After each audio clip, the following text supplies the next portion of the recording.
নমস্কার, চক্রবর্তী ফিন্যান্সে সবাইকে স্বাগত। আমরা নেক্সট ট্রেডিং ডেতে সুইং ট্রেডিং করার জন্য কয়েকটা স্টক নিয়ে একটুখানি নজর রাখবো। প্রথম স্টকটা হচ্ছে এইচবিএল পাওয়ার। আমরা দেখতে পাচ্ছি যে এইচবিএল পাওয়ার ওপর 10 থেকে একটা ট্রেন লাইন বরাবর ব্রেকআউট দিয়ে দিয়েছে। স্টকটিতে বেশ পরিমাণে ভলিউম কিন্তু জেনারেট হয়েছে আগের তুলনায়, এবং স্টকটি যে লোয়ার লো করতে করতে আসছিল এবং সেই লোয়ার লোটা অনেক কমেছে। এবং আমরা যদি একটুখানি স্টকটার আরএসআই দেখি, আরএসআই কিন্তু খুব একটা ওভারবট হয়নি এবং ওভারসোল্ডও হয়নি।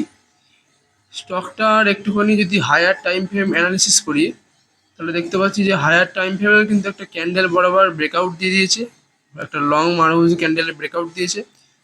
কিন্তু উইকলিতে তেমন কোনো ভলিউম স্টকটাতে নজরে চোখে পড়ছে না। ডেলি টাইম ফ্রেমে বেশ পরিমাণে ভলিউম চোখে পড়ছে। আমরা যদি একটুখানি ইএমএ ক্রস ওভারগুলো দেখে নিই, তাহলে দেখতে পাচ্ছি যে এখানে একটা গোল্ডেন ক্রস ওভার হয়েছে ডেলি চার্টে। ঠিক আছে, এই যে ডেলি চার্টে গোল্ডেন ক্রস ওভার হয়েছে।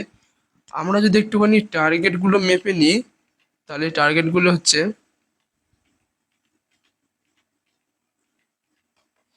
এইগুলো হচ্ছে স্টকটার টার্গেট। আপনারা একটু টার্গেটগুলো দেখতে পারেন যে এই স্টকটা যদি ওর নাম হচ্ছে 537 পয়েন্টের ওপরে ক্লোজ দেয়, তাহলে স্টকটা কিন্তু নেক্সট টার্গেট হচ্ছে 600 টাকা।